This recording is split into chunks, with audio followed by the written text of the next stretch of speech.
Sot në fokus kemi komunën e Sarajit me 44.000 banor dhe 23 fshatra.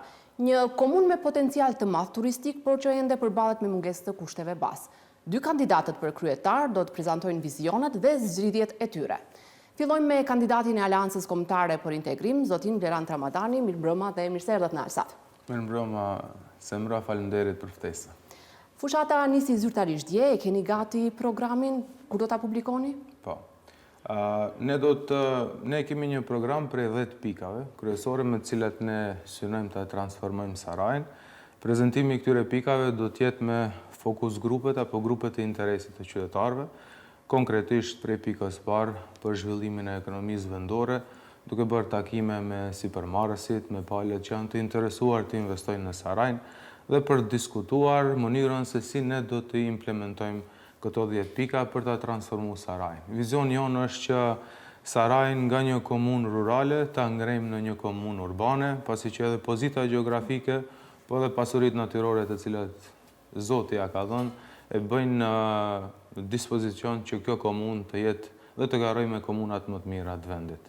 Atëherë, problemi kryesor i banorëve të komunës së Sarajit është mungesa e ujit të pishëm. Fshati Rashqe furnizon tërë Shkupin me ujë, por për ironi vetë nuk ka ujë. Për sa kohë premtoni se do të zgjidhni problemin me mungesën e ujit në mënyrë që çdo vend banim, çdo shtëpi të ketë ujë 24/7? Ashtu është, fatkeqësisht, edhe pse vendi ynë është burim i ujit, me të cilat furnizohet kryeqyteti, bile një pjesë arrin deri në Veles. Ne i kemi detektuar edhe problematikat që kanë të bëjnë me furnizimin me ujë. Ato janë të dy natyrave të ndryshme. E para ka të bëjë me çështjen e presionit apo shtypjes, që nënkupton se duhet të zëvendësohen me pompa me fuqi më të mëdha instaluese. Dhe e dyta, ndrimin e infrastrukturës së instaluese deri te furnizimi i qytetarëve. Projekti i cili do të rregullon me furnizim ujë 1/3 e Sarajit është i gatshëm, mirë po për disa çështje administrative, pasi që kompania e cila e ka realizuar atë projekt, furnizim të rezervareve që gjenden mbi Bojan, e cila do të sigurojë furnizimin deri në fshatin Bukoviç, të asaj pjese, ka një, si them, një mos koordinim sa i përket çështjes së dokumentacionit, pasi që ujësjellësi i Shkupit kërkon licencat e reja, ato i kanë licencat në kohën kur kanë filluar me projektin. Ne premtojmë që në marrjen e mandatit, fokusi jon kryesor do të jetë formimi një ekipe e cila do të detektojë nevojat urgjente të qytetarëve. Ne kemi dalë me një moto apo një premtim që thotë se për 2 vite, në 2 vjetëshin e parë, ne do të zgjidhim gjitha nevojat primare të Sarajit. Ajo nënkupton furnizim ujë të pishëm, rregullimi i kanalizimit nëntoksor, fekal dhe atij atmosferik, si dhe rregullimi i rrugicave.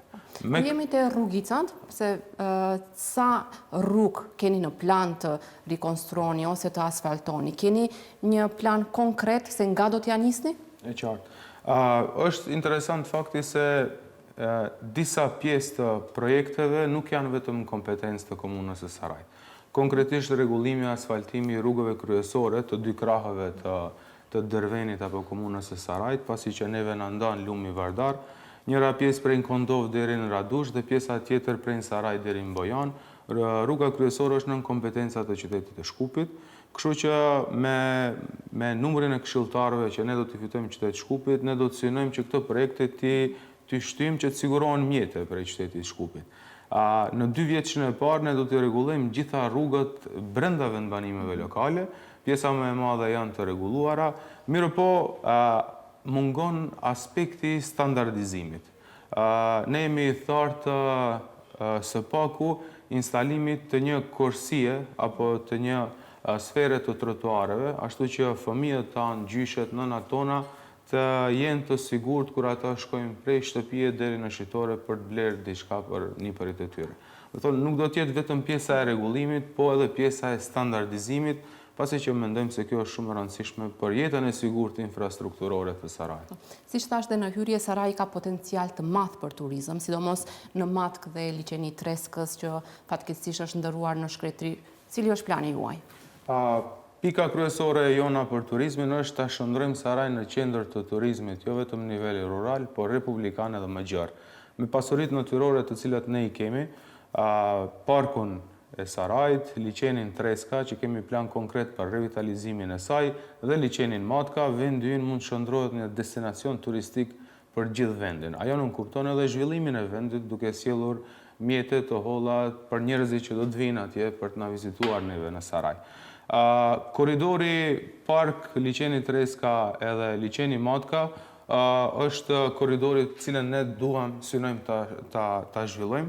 Jemi në projektim të një projekti i cili do të instaloj një linjë shëtitore përgjatë lumeve Treska dhe Vardar, që nënkupton edhe korsi për biçiklista, por edhe shëtitje për njerëzit, pasi që pozicioni gjeografik është shumë i përshtatshëm, në vendin ku lidhen dy lumejt, lumi Treska dhe lumi Vardar, ajo mundson një qarkullim të lehtë të këmbësorëve dhe ciklistëve të vinë deri në liçenin Treska, po të shkojnë lart edhe deri në Matkë. Saraj qendër e turizmit me projekte konkrete dhe me strategji zhvillimi për turizmin 2025-2029. Si çdo komunë dhe komuna e Sarajit ballafaqohet me problemin e ndërtimeve të paligjshme, çfarë hapash do të ndërmerrni në këtë kuadër? Një problematik me cilën hasin qytetarët e komunës Sarajit është mungesa e planeve detale urbanistike për fshatrat, por edhe mungesa e realizimit apo planifikimit të planit general urbanistik i cili është në kuadër qytetit të Shkupit. Sipas disa rekomandimeve me punonjës të komunës, ne kemi dërguar sugjerime deri te qyteti i Shkupit që të fut në plan general bulevardin në rrugën Dardania të Sarajit, e cila duhet të jetë bulevard me 2 kafshe, pasi që është zona e cila frekuentohet më shumë nga gjithë qytetarët të Sarajit, por edhe rregullimi i rrugëve të cilat kanë të bëjnë nën kompetencat e qytetit të Shkupit. Me rregullimin e planeve detale urbanistike, atëherë qytetarët do të mund shumë thjesht të arrijnë deri te leja për të realizuar ndërtimin e një shtëpie, por edhe për të shqyquar mundësitë dhe aspektin ligjor për të legalizuar objektet të cilat ata i kanë ndërtuar. Ne nuk kemi në plan të prishim asnjë objekt, po nuk kemi në plan të japim leje për asnjë objekt të ri i cili nuk i plotëson dokumentacionet e duhur. Banorët e Sarajit ankohen edhe për transportin publik efikas. Qyteti i Shkupit nuk arriti ta zgjidhë këtë problem. Cili është plani juaj? Këtu është bërë një padrejtësi selektive sa i përket transportit në veçanti të nxënësve. Nëse analizoni numrin e nxënësve se mran në përvendbanimet e komunës Sarajit, në moment kur shteti vendos që të bën obligative shkollimin e mesëm, normal që duhet përkrahet edhe aspekti i transportit i cili do t'i sigurojë ato nxënës të vinë deri te shkollat e mesme. Duke u nisur nga fshatrat Bojan, nga njëra anë e Vardarit, më së lartë dhe fshati Vorce dhe Radush nga ana tjetër e Vardarit, qytetarët tonë përballen me mungesë të linjave. Ekzistojnë linja, po janë të pamjaftueshme për të realizuar transportin e nxënësve në veçanti, por edhe kategorive tjera të qytetarëve. Ne do të kërkojmë patjetër nga qyteti i Shkupit, nga ndërmarrja publike, që të rritë qarkullimin dhe linjat e transportit për autobus.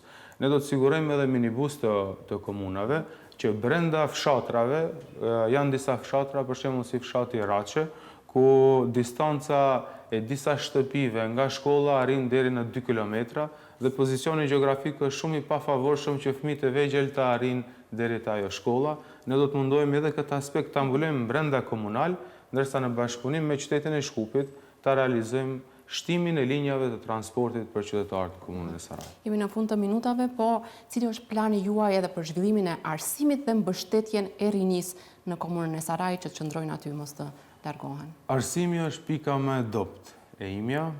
Familjarisht jemi i thartë të arsimit, unë jam 9 vite në universitet. Kemi plan konkret për rritjen e cilësisë në arsim, për skaj infrastrukturës arsimore.